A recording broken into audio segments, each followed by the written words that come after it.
नमस्कार साथियों, मेरा नाम है आर.के. सिंह। संस्कृति आईएएस यूट्यूब चैनल पर आप सभी का स्वागत है। आज एक बड़े ही महत्वपूर्ण विषय की चर्चा करने वाले हैं और ये जो विषय है ये एम्स की रिपोर्ट से सबके सामने आया है। एम्स की एक रिसर्च आई है और इसमें जो विषय है, जो रिपोर्ट के आंकड़े हैं वो काफ़ी चौंकाने वाले हैं और ये मामला जुड़ता है बच्चों से। बच्चे क्यों होते हैं ऑटिज्म के शिकार?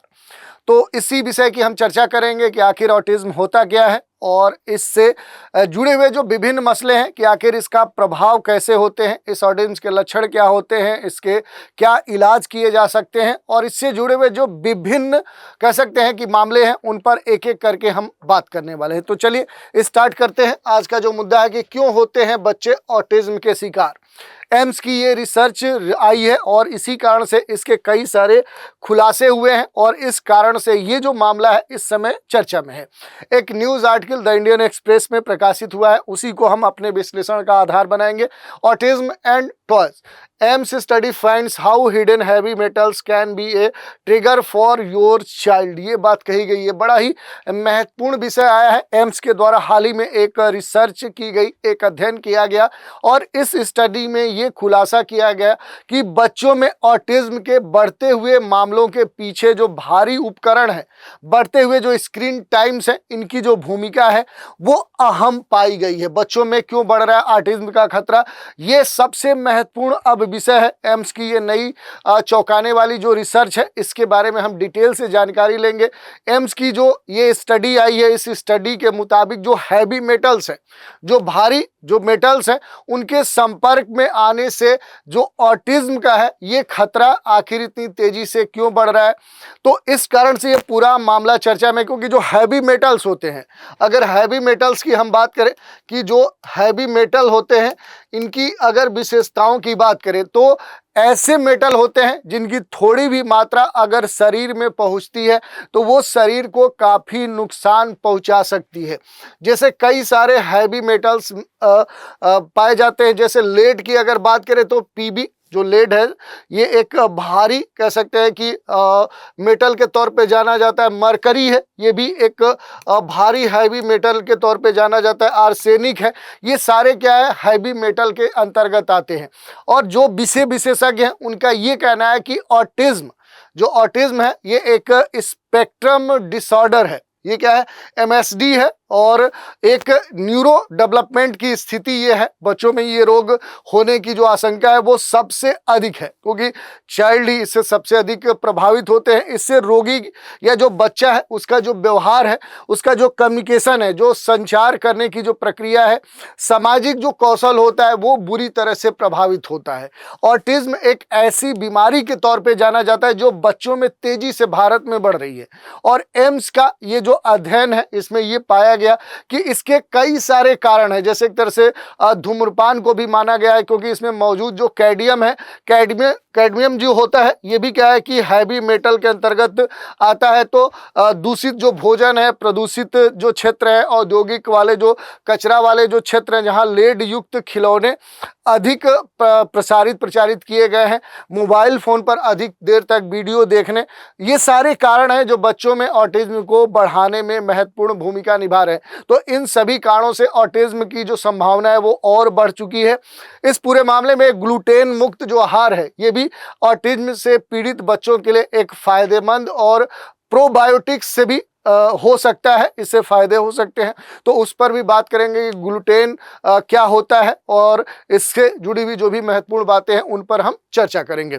इस पूरे रिपोर्ट में एक खास बात सबके सामने खुलकर आई है कि ये कहा गया कि स्वस्थ जो बच्चे हैं, जो हेल्दी बच्चे हैं, उनमें ये जो समस्या है ये नहीं पाई गई है। ऐसे नहीं कहा गया है, बल्कि ऑटिज्म से पीड़ित 3 से लेकर 12 वर्ष तक के 180 बच्चों पर ये जो एक टेस्ट किया गया, एक अध्ययन किया गया, जिसमें से ये कहा गया कि 32% ऑटिज्म पीड़ित जो बच्चे हैं उनमें उनके शरीर में भारी जो धातुएं हैं वो 7 तरह की भारी धातुएं पाई गई, जबकि जो हेल्दी बच्चे थे, जो स्वस्थ बच्चे थे, उसमें ये समस्या नहीं देखने को मिली। ऐसे ही एक और अध्ययन किया गया जिसमें ये कहा गया कि लगभग 500 ऑटिज्म जो मरीज है उनमें से अधिकांश जो मरीज हैं उनके ब्लड सैंपल लिए गए और उन पर अध्ययन किया गया तो ये पाया गया कि उनके शरीर में कई सारे जो भारी तत्व हैं, जैसे लेड है, आर्सेनिक है, कैडमियम है, मैग्नीज है, क्रोमियम है, ऐसे बहुत सारे जो तत्व हैं वो पाए गए। लेकिन सामान्य बच्चों में इस तरह की जो हैवी मेटल्स की उपस्थिति थी वो नगण्य पाई गई। तो इस तरह के जो अध्ययन किए गए, इस कारण से ये पाया गया कि जहां भी इस तरह के हैवी मेटल्स के जो सोर्स हैं वो अगर बच्चों में जाते हैं तो उस कारण से इस तरह की जो स्थिति है वो उत्पन्न होने की संभावना सबसे अधिक होगी। यही नहीं, ये भी कहा गया कि 180 ऑटिज्म के जो मरीज हैं उन पर शोध के दौरान जो भारी धातुएं पाई गई उनमें क्या है कि मरकरी है, निकल है, क्रोमियम है, लेड है, कॉपर है, मैग्नीज है, सेलेनियम है। तो ये सारे तत्व उनके शरीर में पाए गए जो कहीं ना कहीं ऑटिज्म के तरफ उनको ये कह सकते हैं कि खींच रहे हैं। 500 ऑटिज्म जो पीड़ित बच्चे हैं और जो 60 सामान्य बच्चे हैं उनके ब्लड सैंपल लिए गए और इनमें एक तुलना की गई। जैसे देखेंगे कि यहाँ पर ये देखा गया कि जो ब्लड सैंपल है उसमें अगर लेड की मात्रा की हम बात करें तो जो सामान्य बच्चों के जो ब्लड थे उनमें इसकी जो मात्रा थी वो कम थी, लेकिन ऑटिज्म पीड़ित जो बच्चे हैं उसमें अगर लेड की मात्रा की बात करें कि लेड की जो प्रतिशत मात्रा थी वो क्या थी, वो सामान्य बच्चों की अपेक्षा काफ़ी अधिक थी। तो इसी से आप समझ सकते हैं कि ऑटिज्म से प्रभावित जो बच्चे हैं उनमें हैवी मेटल्स जैसे लेड है उसकी मात्रा काफ़ी अधिक पाई गई। ऐसे ही आर्सेनिक के संदर्भ में तुलना की गई तो ये जो अनुपात था इसमें भी क्या है कि सामान्य बच्चे में आर्सेनिक की जो मात्रा थी वो काफ़ी कम थी, लगभग 1.5 माइक्रोग्राम प्रति डेसीलीटर थी। अगर आप देखेंगे तो यहाँ क्या है कि यहाँ भी दिया गया 49 माइक्रोग्राम प्रति डेसीलीटर ये पीबी लेड की मात्रा थी, जबकि सामान्य बच्चों में ये जो मात्रा है ये 26 माइक्रोग्राम प्रति डेसीलीटर थी। ऐसे ही मैग्नीज के बारे में देखा गया कि जो ऑटिज्म से पीड़ित जो बच्चे हैं जिनमें हैवी मेटल्स की मात्रा उनके बॉडी में है तो उसमें अगर मैग्नीज की बात करें तो ये जो आंकड़ा है ये 41 तक गया, 41 माइक्रोग्राम प्रति डेसीलीटर मात्रा पाई गई, जबकि सामान्य बच्चों में ये जो मात्रा है ये केवल 16 है। आप समझ सकते हैं कि लगभग तिगुनी जो मात्रा है वो आर्सेनिक की पाई गई। ऐसे ही जो ऑटिज्म है इसमें अगर क्रोमियम की हम बात करें तो सामान्य बच्चों में अगर क्रोमियम की जो मात्रा है वो 10 माइक्रोग्राम प्रति डेसीलीटर पाई गई, जबकि वहीं जो ऑटिज्म से पीड़ित जो बच्चे हैं उसमें ये जो मात्रा है ये 45 लगभग 45 माइक्रोग्राम प्रति डेसीलीटर पाई गई। इसी से आप अंदाज़ा लगा सकते हैं कि ऑटिज्म से पीड़ित जो बच्चे हैं और जो सामान्य हेल्दी बच्चे हैं उन दोनों के शरीर में जो हैवी मेटल्स की मात्रा है उसमें कितना अंतर है। और हैवी मेटल्स क्या होते हैं कि जब ये शरीर में जाते हैं तो ये काफ़ी खतरनाक और घातक लक्षण उत्पन्न करते हैं। तो इस तरह की बातें हैं। अब इसमें थोड़ा सा ऑटिज्म के बारे में हम देख लेते हैं। ऑटिज्म है क्या?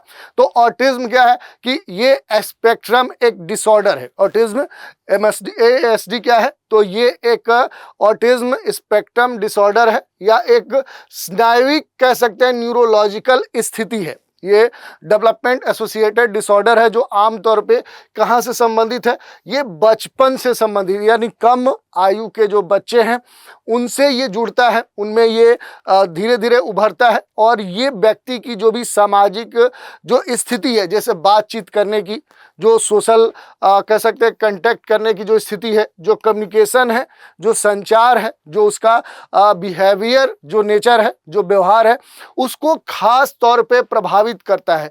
और बच्चों में अगर ये सारे एक्टिविटीज़ प्रभावित होते हैं तो आप समझ सकते हैं कि वो बच्चा एबनॉर्मल की तरफ बिहेवियर करने लगता है। तो आप देख सकते हैं कि सामान्य तौर पे ये जो स्थिति है ये जल्दी समझ में नहीं आती है, लेकिन इस स्थिति के कारण उस बच्चे की जो स्थिति है वो एक तरह से एबनॉर्मल जैसी हो सकती है। और ये जो स्पेक्ट्रमी विकार है इसका अर्थ इसके लक्षण गंभीर तक हो सकते हैं। और ये भी ध्यान देने वाली बात है कि प्रत्येक ऑटिस्टिक जो व्यक्ति है वो अलग अलग हो सकता है। ऐसा नहीं कि सब में एक समान जो लक्षण है वो परिलक्षित होंगे, बल्कि जो लक्षण है वो अलग अलग देखने को मिल सकते हैं और उनकी स्थिति भी अलग अलग हो सकती है। खास तौर पे इसमें जो बच्चे होते हैं, जो बच्चों का व्यवहार होता है, अगर बच्चों के व्यवहार के संदर्भ में देखें तो उसमें सीखने की जो लर्निंग पावर है, जो दूसरे से बातचीत करने का जो बर्ताव है, वो तरीकों पर खास तौर पे असर पड़ता है। और अब तक देखें तो जो ऑटिज्म है इसके होने के कारण, जो अगर हम कारणों की बात करें कि आखिर जो ऑटिज्म है इसके होने के पीछे मुख्य जो कारण है, तो वो जो कारण है, तो इस कारण का जो सटीक कारण है, सटीक जो पता है, वो अभी तक नहीं चला है। तो सटीक कारणों का पता नहीं चला है, मगर अब तक all India institute of medical जो साइंस है उसने कुछ खास बातें कही है।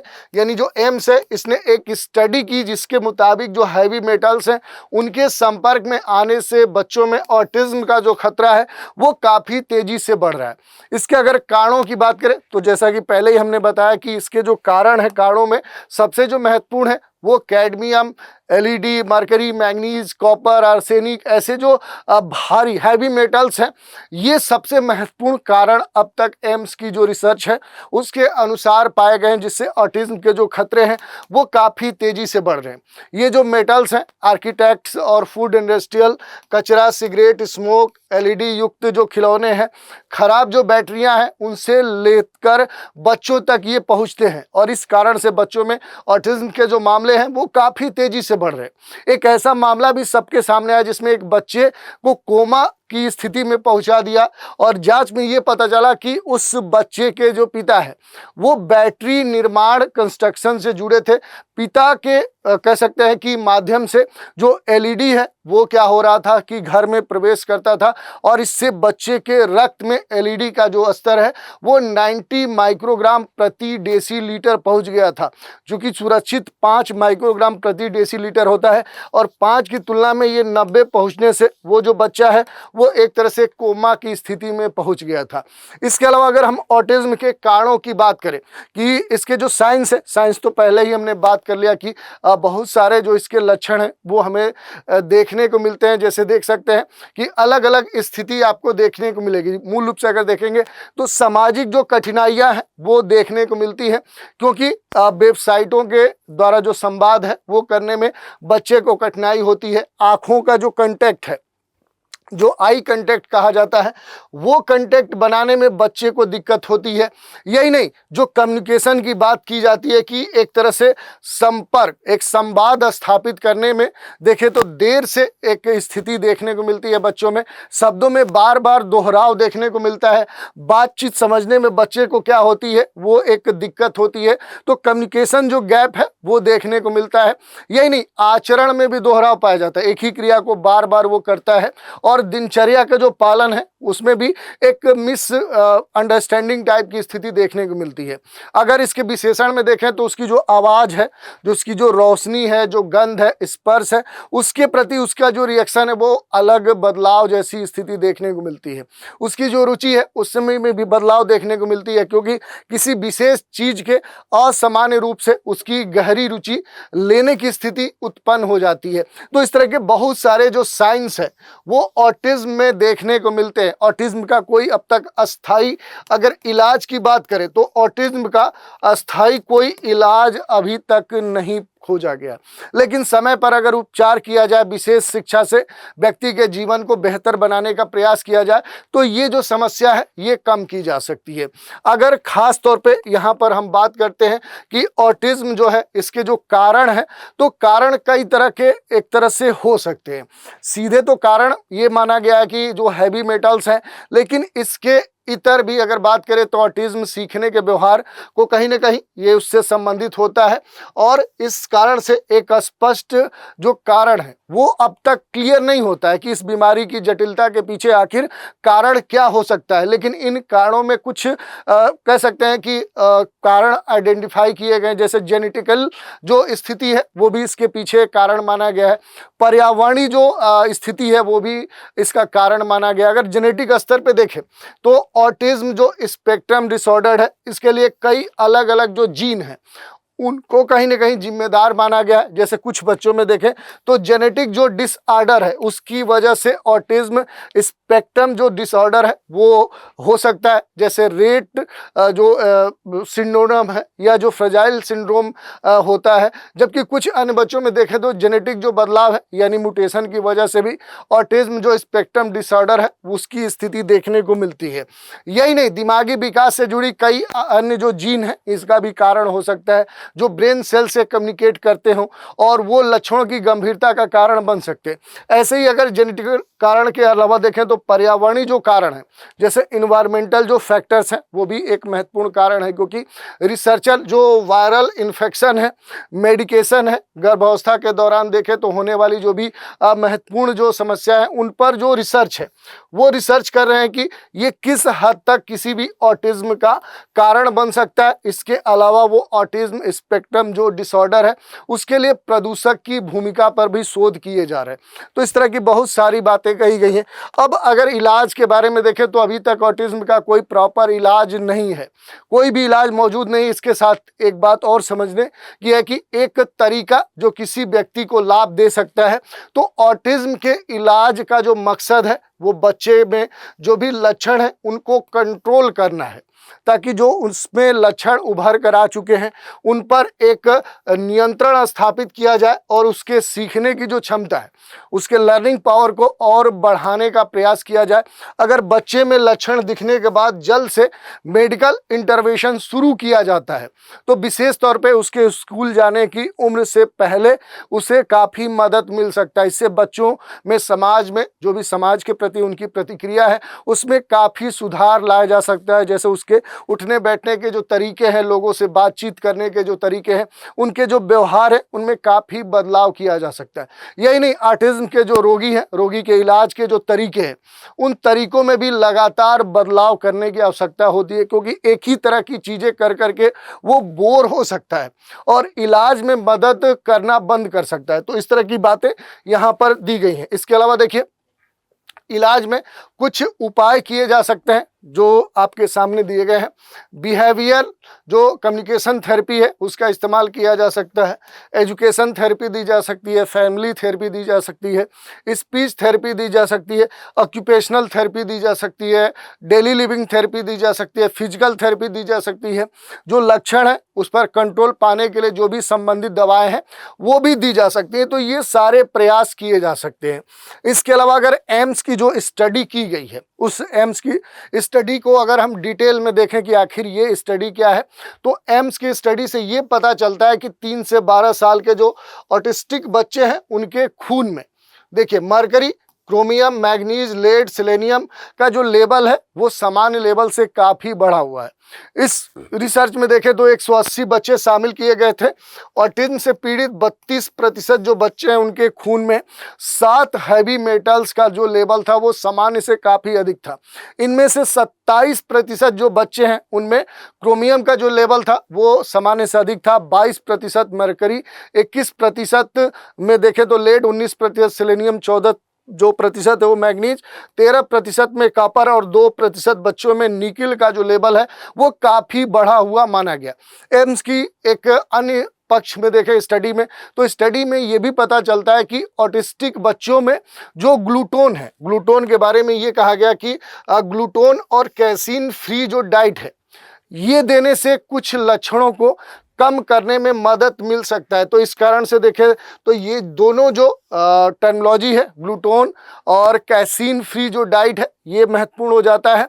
जैसे हाइपर एक्टिविटी यानी ज़रूरत से ज़्यादा एक्टिव होना, किसी काम में ध्यान न लगा पाना, नींद न आना, तो इन सब के सुझाव के तौर पे, इनके सुधार के तौर पे, क्योर के तौर पे इनका इस्तेमाल किया जा सकता है। तो थोड़ा सा देख लेते हैं कि ग्लूटोन और कैसीन फ्री जो डाइट है आखिर ये क्या होती है। तो देखिए, ग्लूटोन की बात करें कि ग्लूटोन फ्री जो डाइट है, ग्लूटोन फ्री डाइट में ऐसी चीज़ें नहीं खाई जाती है जिनमें ग्लूटोन होता है। ग्लूटोन एक तरह का क्या है, ये प्रोटीन होता है। ये खासतौर पे गेहूं, राई, जौ, इन तरह के जो अनाज फसलें हैं उनमें पाया जाता है। लेकिन कई चीज़ें ऐसी भी होती हैं जिनमें ग्लूटोन बिल्कुल नहीं होता है। जैसे मसलन दालों की बात करें, चावल की बात करें, मकई, कॉर्न, किनोवा, नट्स, बीज, ऐसे बहुत सारे कह सकते हैं कि इस तरह के उत्पाद हैं जिसमें जो ग्लूटोन है वो लगभग न के बराबर पाया जाता है। तो इसका इस्तेमाल किया जा सकता है।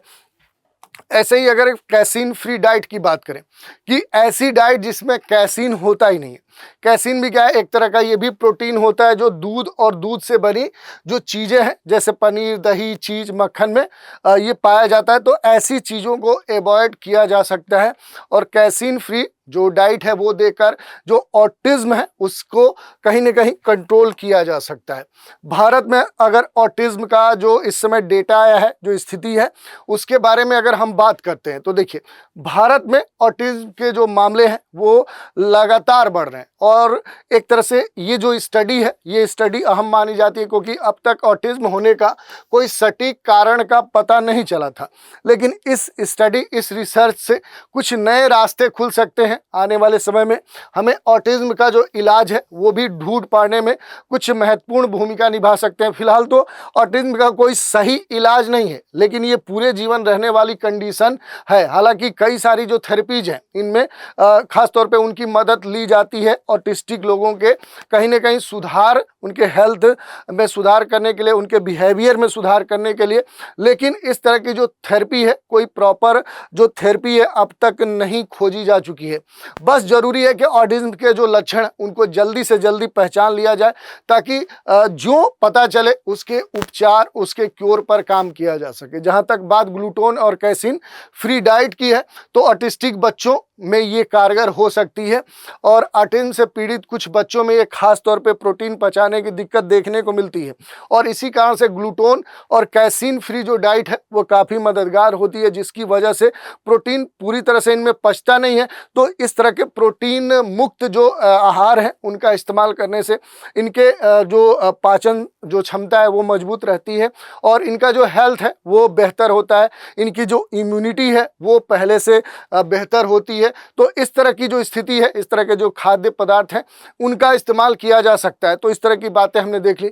इसी के अलावा अगर हम बात करेंगे तो विश्व ऑटिज्म जो जागरूकता दिवस है ये भी काफ़ी महत्वपूर्ण है। तो इसके बारे में देखें तो विश्व ऑटिज्म जो जागरूकता दिवस है, विश्व ऑटिज्म जागरूकता दिवस हर साल 2 अप्रैल को सेलिब्रेट किया जाता है। इस दिन देखें तो इस दिन को सेलिब्रेट करने के पीछे उद्देश्य क्या है, तो ऑटिज्म स्पेक्ट्रम जो डिसऑर्डर है, ASD है, इसके बारे में जन जागरूकता यानी कि आम जनमानस को इसके लिए अवेयर करना, समाज में जो ऑटिज्म है उससे प्रभावित लोगों को सहयोग प्रदान करना और संयुक्त राष्ट्र जो UN है, जो संयुक्त राष्ट्र है, इसने 18 सितंबर 2007 को ये जो वर्ष है इस दिवस को आधिकारिक रूप से इसे जारी किया गया और 2008 से वैश्विक स्तर पे क्या है कि ये जो ऑटिज्म डे है ये सेलिब्रेट किया जाता है। ये दिन ऑटिज्म से प्रभावित जो लोग हैं उनको समान अवसर, जो शिक्षा है, जो रोजगार है, उस दिशा में कार्य करने के लिए प्रेरित करता है। तो इस तरह की बातें महत्वपूर्ण हो जाते हैं। इसके अलावा अगर देखेंगे तो ऑटिज्म के प्रति अगर जागरूकता की बात करें तो ये क्यों रखी जाती है, तो इसके कई सारे कारण हो सकते हैं। जैसे समाज में जो विकृति है, ऑटिज्म से प्रभावित जो लोग हैं वो समाज में एक तरह से देखें तो समान अधिकार और उन्हें समान जो कह सकते हैं कि जो सम्मान मिलना चाहिए वो नहीं मिल पाता। तो इस कारण से ये जागरूकता आवश्यक है।